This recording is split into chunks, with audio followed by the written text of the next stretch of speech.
რადიო იმედზე ზაზა ჭიტანავასთან ერთად. Იდეა ხომ მოგესალმებით, განვაგრძობთ რადიო იმედის პირდაპირ ეთერში მუშაობას 14 საათი 17 წუთი გახლავთ და რადიო იმედის დღის არხის ფორმატში ჩვენ სტუდიაში სახმელეთო ტრანსპორტის სააგენტოს დირექტორის პირველ მოადგილეს ბატონ ვახტანგ გარდაფხაძეს მასმენძლობთ. გამარჯობა. მოგესალმებით, მივესალმებით თქვენს მენელს. ბატონ ვახტანგთან ერთად ჩვენ გამოვეხმაურებით ასე ვთქვათ გრძელვადიანი მოცულობითი სატრანსპორტო რეფორმის კიდევ რამდენიმე კომპონენტს, რომელიც მძღოლთა მხრიდან გარკვეული ტიპის ვალდებულებებს მოიცავს და რა ტიპის სიახლეებია, რა ტიპის ნებართვის მოპოვებაზე არის საუბარი და როდიდან რომელი მიმართულება ამოქმედება, ამ ყველაფერზე ვეცდებით ჩვენ ახლა ვისაუბროთ სლად და ალბათ ბატონ ვახტანგ ჩვენ უნდა დავიწყოთ ავტოსადგურებისა და მგზავრთა გადაყვანის სფეროთ და შემდეგ უკვე ვისაუბროთ ტვირთების გადაზიდვის მიმართულებით სიახლეებზეც.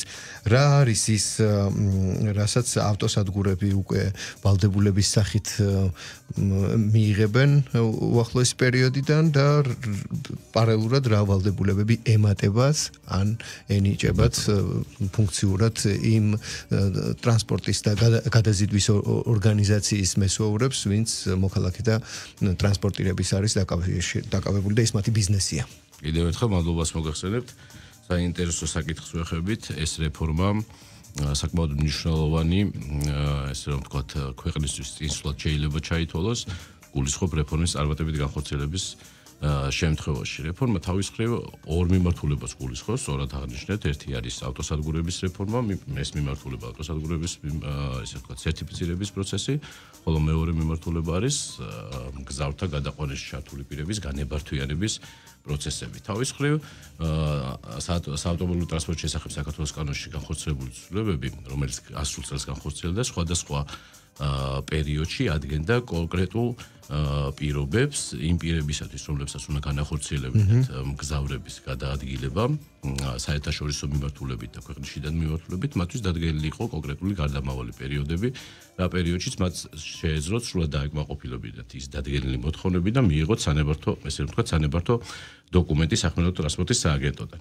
ჩვენ შეგვიძლია ვთქვათ, რომ წარმატებით მიმდინარეობდა საერთაშორისო გადაყვანებში ჩართული პირების განებართვიანების პროცესი, რომლებიც უკვე გასული წლიდან, რომელთა მიმართვიანობაც საკმაოდ მაღალი იყო გასული წლიდან სააგენტოსთვის და ისინი მათი განაცხადები უმრავლეს შემთხვევაში კმაყოფილდებოდნენ და დღეს შეგვიძლია ვთქვათ, რომ საერთაშორისო რეგულარული გადაყვანები მგზავრთა ხორციელდება შესაბამისი ნებართვის საფუძველზე.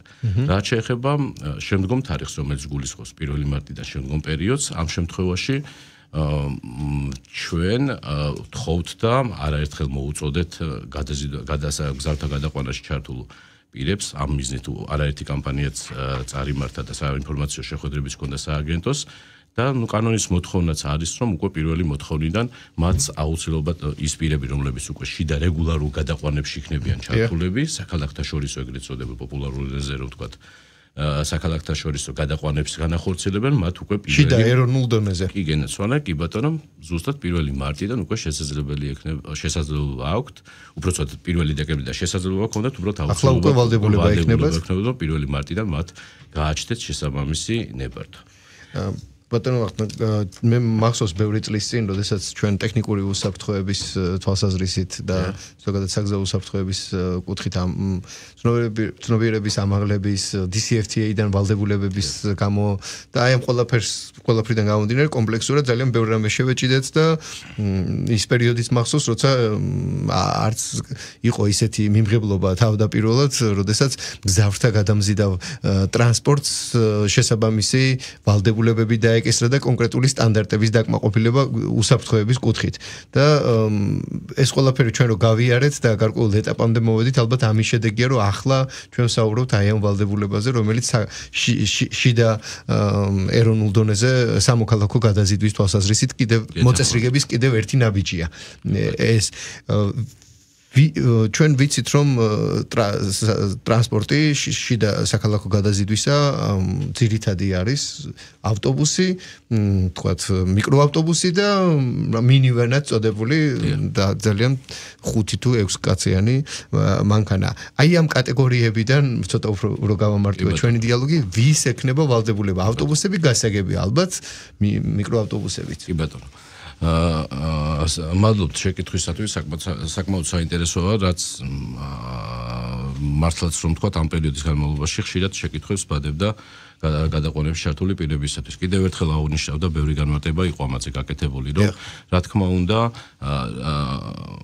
მთლიანად რეფორმის ფარგლებში და რეფორმაც ზუსტად მიმართული იყო, რომ კვალიფიციური მძღოლის სტატუსის მქონეები პირველ რიგში ამას აღნიშნავდა, ემსახურებოდეს მოქალაქეებს ესე რომ თქვა ტრანსპორტირებისათვის და ასევე ტექნიკურად გამართული ავტოსატრანსპორტო საშუალებები ყოფილიყო ბაზარზე ოპერირებისას. თავის მხრივ თუ ჩვენ საუბრობთ უსაფრთხოებაზე, ძალიან მნიშვნელოვანი არის, როდესაც ჩვენ უნდა გადამწყვანაში ჩართულ პირებს ვესაუბროთ და დაუწესოთ ის კრიტერიუმები, რომლებიც მათ რეალური სიტუაციიდან გამომდინარე ადვილად დასაკმაყოფილებელი იქნება. თუმცა არ უნდა იყოს გამორიცხული ის პირველადი ჩვენი ფუნქცია, რომელიც ადამიანის უსაფრთხოებასთან იქნება დაკავშირებული. ამ მიზნით განისაზღვრა რა თქმა უნდა. გამოსავალი წერტილია ეს. კი ბატონო, რა თქმა უნდა განისაზღვრა ავტოსატრანსპორტო საშუალებების შესაბამისი კლასები, რომლებსაც უკვე შესაძლებელია იქნებათ ეგრეთ წოდებულ დიდ მანძილებზე და დიდ ქალაქებს შორის ტრანსპორტირება განახორციელონ, უკვე ეს რეგულაცია უკვე შევა 1 ივნისიდან მიმდინარე წლის, როდესაც დიდ ქალაქებს შორის მანძილის დაფარვისას მანძილზე გადაადგილებისას გამოყენებული იქნება M3 კატეგორიის ავტოსატრანსპორტო საშუალებები, ამ შემთხვევაში არის ავტობუსებზე არის საუბარი და M3 კატეგორიის მხოლოდ M3 კატეგორია ავტოსატრანსპორტო საშუალებები შეძლებენ ასეთ ტიპის გადაზიდვის განხორციელებას. თუმცა მუნიციპალურ საზღვრებში, რა თქმა უნდა, დაშვებული იქნება, ანუ მუნიციპალიტეტებში და მუნიციპალიტეტებს შორის, სადაც მანძილი 150 კილომეტრზე ნაკლები არის, რა თქმა უნდა, შეზღუდვა არ გავრცელდება ესეთი ტიპის ავტოსატრანსპორტო საშუალებებზე. რო დავაზუსტო, ანუ თბილისიდან ბათუმი 150 სიუდება. თბილისიდან ბათუმში მხოლოდ M3 ავტობუსი მოძრაობს და M3 კატეგორიის. არის ავტობუსზე საუბარი და იმ პირობას, რომელი ავტოსატრანსპორტო საშუალებაც დააკმაყოფილებს M3 კატეგორიისათვის მოთხოვ დადგენილ პარამეტრს. ამ შემთხვევაში მასაც თავისუფლად ექნება გადაადგილების შესაძლებლობა. კარგი რეკლამა არა, მაგრამ სპრინტერს როცა ვამბობ, ბევრისთვის გასაგებია მოცულობა ტრანსპორტისა და მიკროავტობუსის რაღაც ის გაბარიტია, საშუალოდ 14-16. ნახეთ, მანქანის მოდელზე და მარკაზე, იმიტომ რომ ბაზარზე უამრავი საშუალება არსებობს. ჩვენ შეგვიძლია ვისაუბროთ საკანონმდებლო მოთხოვნაზე და იმ კრიტერიუმებზე, რომელსაც ადგენს. თუ წონითი მაჩვენებელი M3 კატეგორიის იქნება 5 ტონაზე მაღალი ამ შემთხვევაში ის არ ჩაითვლება M3 კატეგორიის ავტოსატრანსპორტო საშუალებას. ანუ M3 კატეგორია განისაზღვრება 5 ტონაზე. უბრალოდ 5 ტონაზე კი ბატონო მეტი ავტოსატრანსპორტო საშუალება, სადაც მგზავრთა რაოდენობა აღემატება 8 მგზავრს. გასაგები. ანუ ამაში შეიძლება მოხდეს მიკროავტობუსად წოდებული 14 მგზავრიანი, შესაძლებელია რა თქმა უნდა. ანუ მიკროავტობუსში ეს ვიგულისხმე. ესე იგი ავტობუსი და მიკროავტობუსები იმოძრავებენ. ამ შემთხვევაში თქვენ რაც ბრძანეთ ეგრეთ წოდებული სპრინტერი თუ ეს დააკმაყოფილებს არა მნიშვნელობა იქ მესმის შეიძლება სხვა ბრენდის იყოს და ეს სპრინტერის ბრენდი არა გასაგებია მოდიფიკაციაა და ნუ უბრალოდ რო გასაგები ყოფილიყო მაგრამ რა ხდება მინივენის შემთხვევაში მსუბუქი ავტომობილის შემთხვევაში როდესაც ძალიან ხშირი არის ზაფხულის პერიოდში როდესაც ნებისმიერი ადამიანი შეიძლება სოციალის ქსელში წერს გამოეხმაურონ ვიღაცები მე ეს ტელეფონის ნომრები იცვლება და გადაზიდვას ახორციელებენ და იქ მერე ცალკე პრობლემა არის ხოლმე იმიტომ რომ მინივენია იმედი აქვს რომ ცოტა პრივატულად კომფორტულად იმგზავრებენ მე აღმოჩნდება რომ მესამე რიგში ეჭეჭყებიან იქ როგორ არის უსაფრთხოება დაცული ორის ადგილას სამი ზის თუ პირიქით არის ეს კიდე ცალკე თემაა და აი აქ რა ხდება კი ბატონო პირველ რიგში აღნიშნე მსუბუქ ავტოსატრანსპორტო საშუალებებთან დაკავშირებით რეფორმა ამ შემთხვევაში ამ ეტაპზე რეფორმის ფარგლებში რეგულაციები მათზე არ ვრცელდება თუმცა რაც შეეხება იმ სატრანსპორტო საშუალებებს რომელიც აღნიშნე იმ წონით მაჩვენებელზე თუ ვერ დააკმაყოფილებენ წონით მაჩვენებლის კრიტერიუმებს უბრალოდ დაკრძალული იქნება მათი საერთაშორისო ესე ვთქვათ ქვეყნებში და რეგულარულ გადაყვანებში ოპერირება შესაბამისად მონიტორინგი განხორციელდება ჩვენი სამსახურების შინაგან საქმეთა სამინისტროს სპეციალური სამსახურების მიერ ამ ტიპის გადაყვანებში და შესაბამისად პირი რომლებიც უნებართოდ პირველ რიგში ან შემდგომში კურსარული წესით მოახერხებენ ან გააკეთებენ და არის ხშირი შემთხვევები და იყო უბრალოდ ხშირი შემთხვევები, როდესაც ხდებოდა ავტოსატრანსპორტო საშუალებებში სკამების დამატება და ასე შემდეგ, რაც რეალურად უსაფრთხოებასთან პირდაპირ კავშირში იყო და რა თქმა უნდა ეს არ ღვევდა რეალურად საერთაშორისო კანონმდებლობასაც და ჩვენს რეგულაციებსაც, ამ შემთხვევაში მათ უბრალოდ აეგზავნებათ და ისინი ვერ განახორციელებენ ესეთი ტიპის ოპერაციებს. ანუ მინივენის სახელით ცნობილი სატრანსპორტო საშუალება, რომელიც ქალაქებიდან ქალაქებშიც ეზიდებოდა ადამიანებს და გადაყავდა, მათ ლეგალურად ამის უფლება არ ექნება. მუნიციპალურ საზღვრებში თუ არ ჩარჯდა ემსამში. მუნიციპალურში შეუძლია. თუ 150 კილომეტრზე ნაკლები არის მანძილი, ამ შემთხვევაში შეზღუდვა არ მოქმედებს, ხოლო დიდ ქალაქებში და 150 კილომეტრზე მეტ მანძილზე, რა თქმა უნდა, M3 კატეგორია მხოლოდ და მხოლოდ იქნება 1 ივნისი. პირობითად რომ თბილისის სადგურიდან დაიწყოს მოძრაობა და 100 კილომეტრის რადიუსში გორში შევიდა, გაჩერდა და გორიდან აიწყებს მე ახალ ათვლას და ესე ნელ-ნელა მივა ონამდე, რა ვიცი. კარგი შეკითხვაა ნამდვილად, იმიტომ რომ პრინციპში რეგულაციები ამ ნაწილშიც უკვე დადგენილი არის გარდა ნებართვის აღებისა პირს წარმოეშვება ვალდებულება ნებართვის მიღების შემდგომ შეათანხმოს განრიგები საქმეო ტრანსპორტის სააგენტოსთან, რომელიც თავისუფლად გულისხმობს შუალედური გაჩერების პუნქტის ესე ვთქვათ წარმოჩენასა და ესე ვთქვათ ინფორმაციის მოწოდებათ ამ მიზნით. შესაბამისად განრიგი გულისხმობს გარკვეული დროის პერიოდსაც. ამიტომ კონტროლი განხორციელდება თავისუფლად დროის პერიოდზეც. მას არ შეეძლება გარდა უკვე განრიგში ასახული შუალედური გაჩერების პუნქტისა გააჩეროს სხვა ადგილზე ამ გზავრი დაიმატოს ან გზა ჩამოსვა. ეს ცალსახად დარღვევა იქნება და ასეთ შემთხვევაშიც რეაგირება განხორციელდება. გასაგებია. ლოგიკურია რომ მხოლოდ სამოქალაქო ტრანსპორტთან დაკავშირებული რეგულაციები არ იმოქმედებს და რელევანტურია რომ ეს იყოს თამდევ პროცესში ავტოსადგურებთან და ავტოსადგურებთან დაკავშირებით. ავტოსადგურებს რა ვალდებულებები ემატებათ და იგივე ახსულება თქვენ ბრძანეთ, პატრულიც ახსენეთ ალბათ თქვენი სამსახურის წარმომადგენლებით, მაგრამ ალბათ კიდევ უფრო ეფექტიანი იქნება ახსულების კუთხით იგივე სადგურების ჩართულობა, იმიტომ რომ ისინი არიან მიმღებნი და გამშვები და ჩართულობა არა პირიქით, უფრო დავაკონკრეტები და პირდაპირ სწორად ბრძანებ. ვალდებულება? უფრო ვალდებულება არის ამ შემთხვევაში. რეფორმა, რა თქმა უნდა, როგორც აღნიშნე, ორ მიმართულებას გულისხმობდა, როგორც განებართვიანების პროცესი, ასევე სერტიფიცირების პროცესი. სერტიფიცირების პროცესი უკვე ეს ის ვალდებულებებია, რომელიც დაუდგინდა, ესე რომ ვთქვათ, მოქმედ ან ახალ ავტოსადგურებს. დიახ. ავტოსადგურებს რეფორმის ფარგლებში გაეწერათ ის ინფრასტრუქტურული თუ არაინფრასტრუქტურული მოთხოვნებიც, მათ შორის, რომლებიც დაკმაყოფილებული უნდა იყოს 1 ივნისამდე პერიოდში მუნიციპალიტეტებთან შეთანხმების საფუძველზე. ანუ გულისხმობ რას უფრო კონკრეტულად რომ ახსნა ავტოსადგური რომელიც ფუნქციონირებს ამა თუ იმ მუნიციპალიტეტში ის პირველ რიგში მუნიციპალიტეტის ესე რომ ვთქვათ ერთეულში შემავალი ობიექტი არის და აქედან გამომდინარე მას წინარე თანხმობა აუცილებლად ჭირდება მუნიციპალურ დონეზე. შემდგომ ამისა მას აქვს ვალდებულება რომ ინფრასტრუქტურულ ნაწილში წარმოადგინოს შესაბამისი საექსპერტო გადაწყვეტილებები, დასკვნები, დადებითი დასკვნები, რომელთა ერთობლივი, ესე ვთქვათ, შემდგომში ერთობლივი დოკუმენტაციის წარმოადგენით, მათ შესაძლებლობა ექნებათ უკვე საქმეო ტრანსპორტის სააგენტოდან მიიღონ შესაბამისი სერტიფიკატი.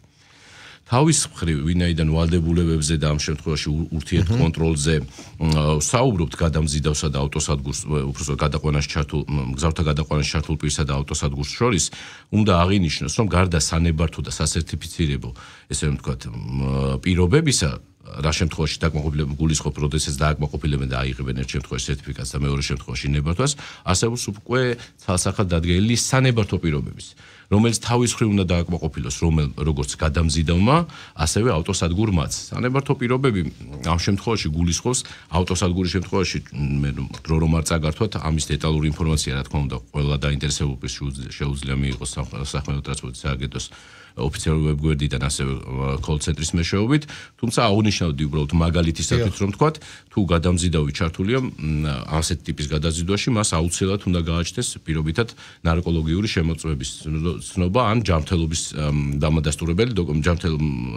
ჯანმრთელობასთან დაკავშირებული დოკუმენტი.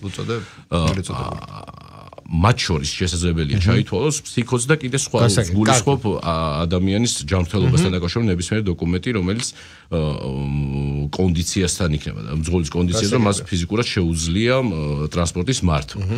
აქედან გამომდინარე, ავტოსადგურსაც აქვს თავის მხრივ უკვე წარმოშობილი სანებართო პირობად, რომ მან გააკონტროლოს პირველი რომ მის ავტოსადგურიდან ტრანსპორტირება განახორციელოს მხოლოდ და მხოლოდ ნებართვის მქონე პირმა ერთი და ნებართვის პირმა და მის მფლობელობაში ავტოსატრანსპორტო მფლობელობაში არსებულ ავტოსატრანსპორტო საშუალებას მართავდეს ისეთი ადამიანი მძღოლი ჩვენ შემთხვევაში რომელიც თავის მხრივ ამ კრიტერიუმებს რა თქმა უნდა დააკმაყოფილებს და მათი ურთიერთკონტროლის მექანიზმად არის ჩადებული რომ ავტოსადგურს დაევალა რომ აკონტროლოს მაგალითად მისი როგორც აღნიშნეთ ნარკოლოგიური ცნობების შემოწმება ერთთვიან პერიოდში ავტოსადგური რო დავაზუსტოთ ვერ მივადა ნარკოლოგიურ ტესტირებას ვერ ჩაუტარებს თრობასთან დაკავშირებით მაგრამ ცნობას მოთხოვს რა თქმა უნდა კი ამ ცნობას კიდე სხვა ვალიდური ორგანიზაცია გასცემს და ასე შემდეგ რა თქმა უნდა ცნობები გაიცემა მოქმედი კანონმდებლობის შესაბამისად ერთადერთი ხდება ის რომ მონიტორინგის ნაწილში ამ ვალდებულების შესრულებაში უკვე ჩაერთვება სახმელეთო ტრანსპორტის სააგენტოც,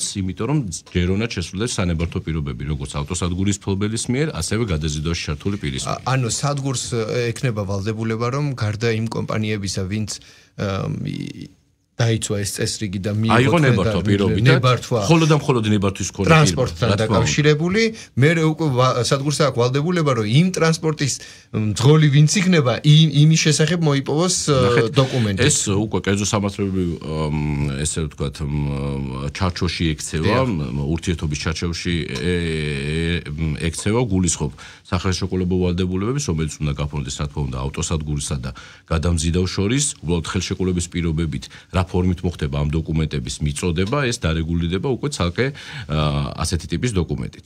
მე ჩვენ გულისხმობთ როგორ წარადგენს, რა ფორმით წარმოადგენს ჩვენ ამ შემთხვევაში არ ვერევით, თავარია არსებობდეს ესეთი ტიპის დოკუმენტი, რომლის ესე ვთქვათ მონიტორინგის შედეგებიდან გამომდინარე, ჩვენ ამ დოკუმენტის შემოწმება ამ მონიტორინგის შედეგებზე ამ დოკუმენტის არსებობა არ არსებობა, რა თქმა უნდა, აისახება. ანუ ერთის მხრივ ავტოსადგური მოთხოვს ლიცენზიის და შესაძლებლობის მქონე კომპანიას რომ მისი მძღოლის თქვათ ნარკოლოგიური ცნობაც მას მისცენ დოკუმენტაციაში კონდეს და მე თქვენ უკვე მიდიხართ და ამოწმებთ რომ ავტოსადგურს აქვს თუ არა ეს დოკუმენტაცია რომელიც მან წარუდგინა ავტოსადგურისთვის იყო თუ არა ცნობილი როგორი ესე ვთქვათ კვალიფიციური დოკუმენტის ასლს გამოართავს ალბათ და დაიტოვებს და გეტყვით რომ ახორციელება მგზავრთა კი აგერ მაგ დოკუმენტის ასლი რომელიც იმ მძღოლმა მოიტანა და აგერ შევინახე რომ შეესაბამება და ეს იყო კი ეს სასახად მიმართულია ამ პროცესის გაჯანსაღებისას და რეალურად კონტროლის მექანიზმები იყოს ერთი მხრიდან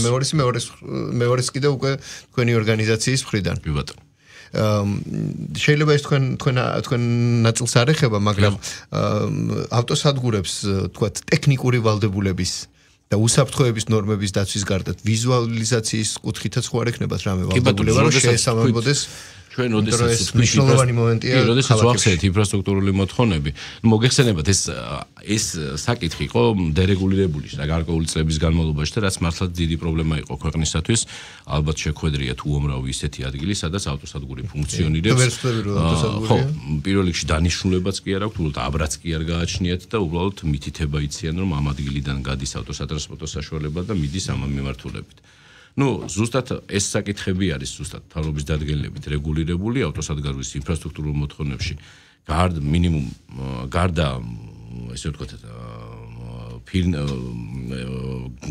გარდა საინფორმაციო დაფებისა ბაქნებისა სამედიცინო ოთახებისა გათვალისწინებულია სხვა ელექტრონული საშუალებები რომელიც ინფორმაციის ძალიან კარგი საშუალებად უნდა იყოს გამოყენებული მომავალში და რეალურად ეს კომპლექსური ღონისძიებების ერთობლიობა რეალურად გვაძლევს იმის იმედს რომ მომავალში ქვეყანა მიიღებს ევროპული სტანდარტის ვიზუალურადაც და შინაარსობრივად გამართულად ავტოსადგურს. კი, ეს მნიშვნელოვანია, იმიტომ რომ ამ რუდიმენტული ნარჩენები გაგვაჩნია და ამ ყველაფრის დასაძლევად როგორც ჩანს, მაინც საკანონმდებლო დახმარება გვჭირდება, რომ საკანონმდებლო დახმარებაც ახსენეთ და მაგაზეც მინდოდა რამოდენიმე სიტყვით მესაუბრა. უბრალოდ მე დავძენ რომ საკანონმდებლოს გარდა მე უკვე ბიზნესი თვითონ ხდება რომ სახელმწიფო დახმარება ახსენეთ. არა, მე საკანონმდებლო ვალდებულება, კანონით ვალდებულება გულისხმობ იმის თქმა მინდოდა უბრალოდ რომ ბიზნესი გარდა იმისა რაც კანონით ევალდებულება, ამის გარდა იმისთვის რომ ვიზუალური მიმზიდველობა გაზარდოს და ბიზნესისთვის მან უფრო მეტი შედეგიანი გაფლები გააკეთოს ვიზუალურადაც იზრუნებს რომ ეს ყველაფერი ანუ ხარისხი უკვე კონკურენცია სხვა იქნება რა. ზუსტად ჯანსაღ კონკურენციას ვახსენებთ რა თქმა უნდა ეს მიმართული იქნება რომ თუ მომსახურეობა მგზავრისთვის შეთავაზებული იქნება მაღალი სტანდარტისა და ხარისხის, რა თქმა უნდა, მგზავრი ასეთ შემთხვევაში იმიტომ რომ თქვენ სამედიცინო ოთახი აირჩევს ესეთი ტიპის მომსახურების მიიღოს, რომელიც მისთვის ხელსაყრელი იქნება. თქვენ ახლა ყველაფერთან ერთად სამედიცინო ოთახი ახსენეთ და მე პირადად ძნელად მახსენდება სადგურში სამედიცინო ოთახი ასე გამოკვეთილი. ეთანხმებით კი არ იყო გათვალისწინებული, ან შესაძლებელია ძველი კანონმდებლობით სადმე ყოფილიყო ესეთი ჩანაწერი, თუმცა ამ შემთხვევაში მონიტორინგი არ ხორციელდებოდა. და იქ მეორე მომენტია, ვიღაცა გააკეთებს პირობითად ფორმალურად სამედიცინო ოთახს დაარქმევს, გააკრავს და იქ რა იქნება შიგნით არ ვიცი, მაგრამ ვიღაცა ეცდება რომ ეს სამედიცინო ოთახი მართლაც კარგი დონის კონდეს და ეს ვიღაც მგზავრისთვის იყოს მიმზიდველი. მაგ ნაწილშიც ჩვენი მონიტორინგი ამ შემთხვევაში რო შეესაბამება სტანდარტი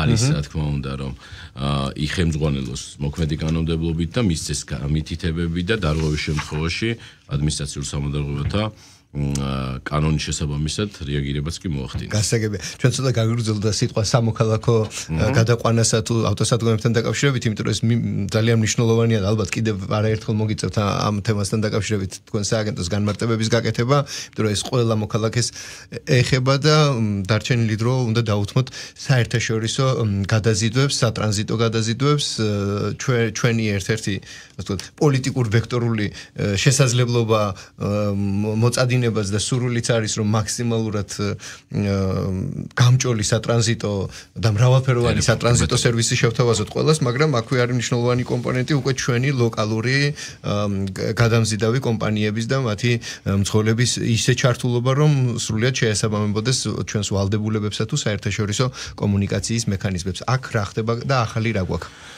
მოგახსენებთ ზუსტად ერთ-ერთი მიმართულება რეფორმისა იყო საერთაშორისო გადაზიდვაში ჩართული პირების განებართვიანების პროცესის, რომელიც აღსანიშნავია რომ გასული წლიდან მიმდინარეობს და იმ პირებს, რა თქმა უნდა, კანონით განსაზღვრული იყო იქაც გარდამავალი პერიოდები, შესაძლებლობა ჰქონდათ დაინტერესებულ პირებს, რომლებიც ახორციელებდნენ საერთაშორისო გადაზიდვებს, პირობითად საერთაშორისო შეთანხმებების საფუძველზე ან საერთაშორისო ორგანიზაციების გამოყოფილი კვოტების ფარგლებში მათ შეეძლოთ გასული წლის ივნისის თვიდან მათ მიეღოთ უკვე შესაბამისი ნებართვები და შემდგომში ეგრეთ წოდებული CMT ნებართვების განაწილების პროცესში ჩართულები ყოფილიყვნენ და ეს პროცესი წარმატებით განხორციელდა გასულ წელს.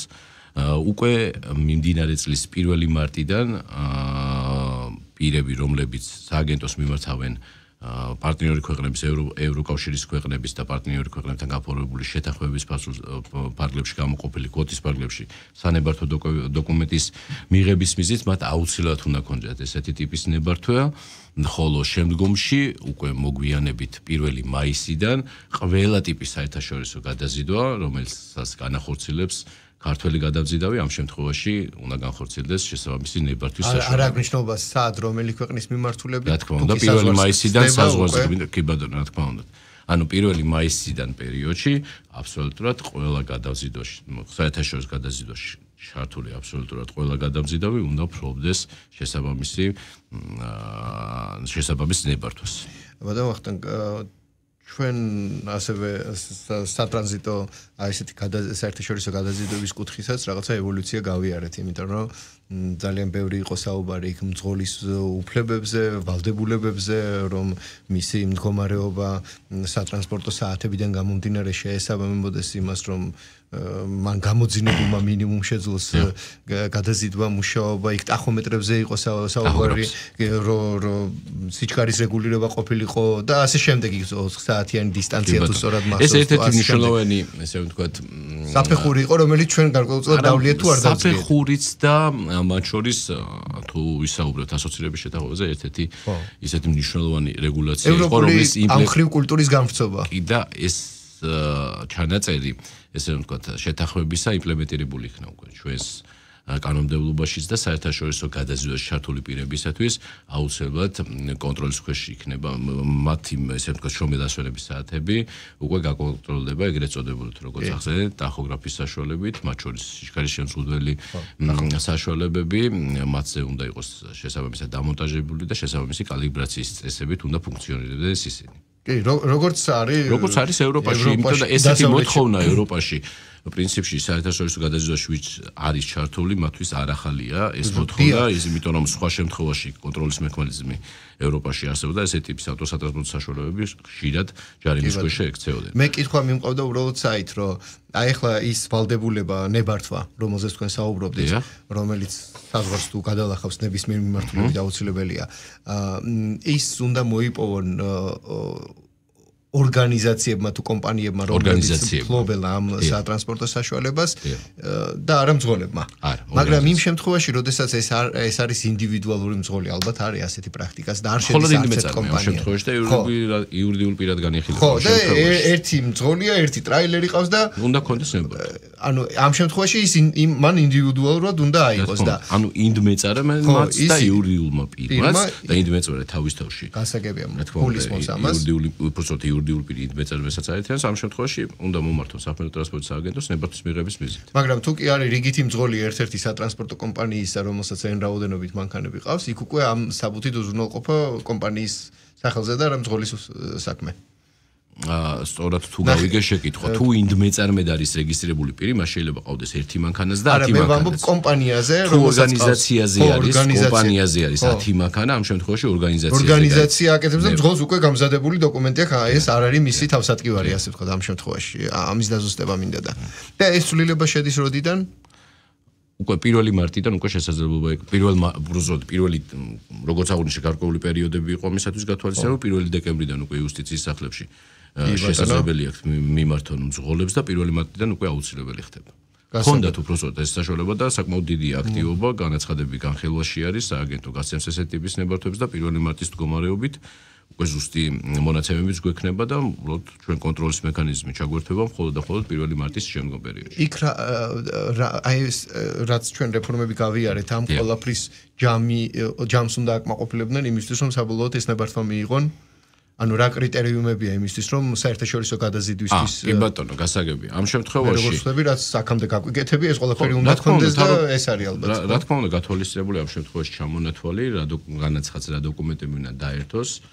და ნუ ამ დოკუმენტების წარმოდგენის შემდგომ ჩვენი შესაბამის სამსახური განიხილავს სანებართვო პირობებს და დაკმაყოფილის შემთხვევაში გაიცემა ელექტრონული სახით ზედდატანილი, ესე ვთქვათ, QR კოდით, სადაც ნებისმიერ დაინტერესებულ პირს ონლაინ რეჟიმში შეუძლიათ ნებართვის ვალიდურობის შესახებ ინფორმაცია მიიღონ.